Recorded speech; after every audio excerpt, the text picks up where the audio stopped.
It is June 3rd, late afternoon, not too windy, so time for a quick garden update. These are the only peaches that really are yielding a lot. Probably will have to be thinned. These are the Saturn peaches, the flat white peaches that taste good. Well, most years they taste good, but there's pretty much nothing you can do with them as far as canning or freezing. This is an early white giant and it has very few peaches on. This Carmen Jewel cherry tree lost its 3 little cherries that were on there, but it is a really healthy looking tree compared to the cherry tree we planted last year that it's replacing. So high hopes for this one. He's looking good.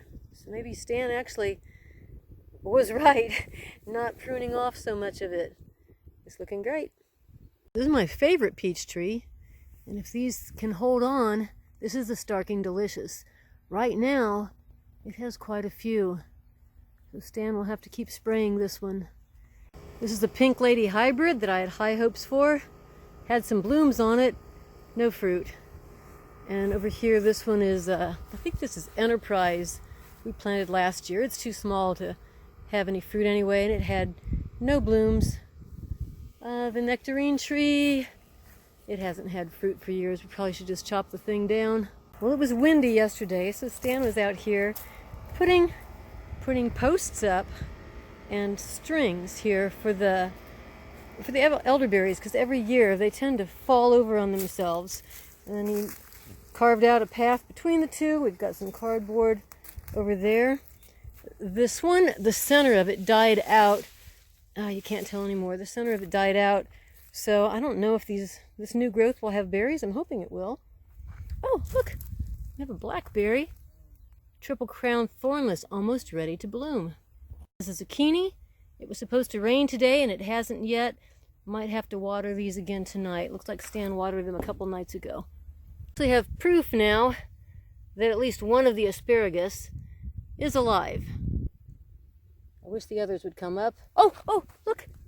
These were not here yesterday. How can they go from nothing to these skinny little things in one day's time? Well, good. That's encouraging. 2 out of the 5 at least. I've picked the lettuce and spinach twice now. We had a lettuce salad with Schweitzie, that hot bacon dressing today, and I had creamed spinach yesterday, and it is beautiful. I think this is the place every year here on the west side of the house that I'm going to plant it. I have thinned the carrots a bit more. They'd still need a lot more thinning. So far, these are the nicest onions that we have had for quite a while, and I've never grown garlic before. Again, this is just garlic from some cloves from the store, and we'll see what they do. You're supposed to plant them in the fall, so we'll see what they do. Grapes are starting to make blossoms.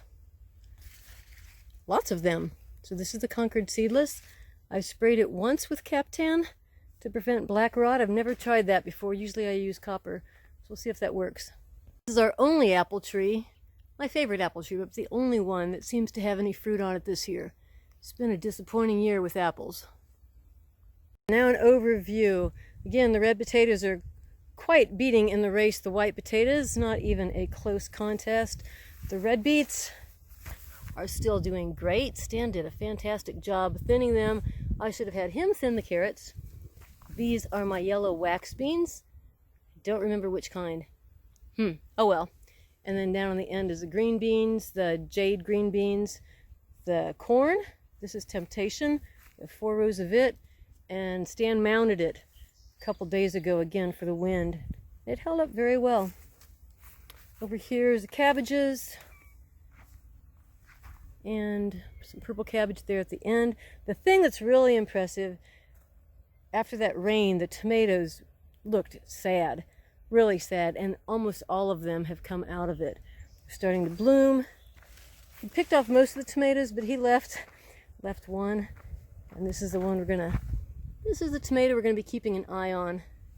The peppers, well, he hasn't given up on them. He sprays them off with water, and I think every other night he sprays the whole garden, hand sprayer with some fertilizer water.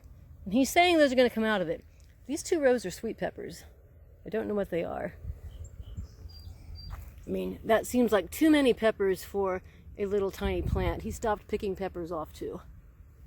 What in the world are these? I don't know.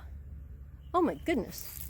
These might be yumly. I planted some weird ones this year. I planted some, what are they called? Like fake habanero, like sweet habanero. So I'm not sure if that's what these squirrely little things are supposed to be. And we'll see more as they grow. And then these long skinny things too that sure don't look like sweet peppers to me right now. The two that we bought from the store are still tiny. Still tiny. I thought I saw so we had some cages. We didn't have quite enough cages. Where did I see that Roma tomato? Oh, there it is. Yeah, we planted a lot of paste tomatoes this year. And there's the first one I'm going to be keeping an eye on. Okay, and then Stan put up these posts. And yesterday we put string on both sides of these. These tomatoes here are determinate, so they shouldn't get as tall as the indeterminate ones, but they still needed some protection from the wind. And he'll do the same thing here for the peppers when they get a little taller. Not quite sure how that's going to work because we have 2 rows on either side of the pole. The tomatoes have 1. I'm sure Stan has a plan. Sure he does. Okay, more tomatoes there. And then he's going to do the same thing with strings with the lima beans. Look how they get these runners way up high. It's not really till they start forming pods that they tend to lie in the mud. And that's not good for them. They rust really easily. So his idea is to tie them up this year. And then more tomatoes, and more limas, and some later corn. And that's it. So for June the 3rd, pretty pleased with the way the garden looks right now, especially after it got hurt so bad from all that rain. So we've got cages. We have metal posts. We have twine. We have grass clippings. We have mounded up dirt. And that, folks, is what I call a pretty good garden for this time of year. Till next time, this is Lori Fiechter with my Indiana Garden. Ciao.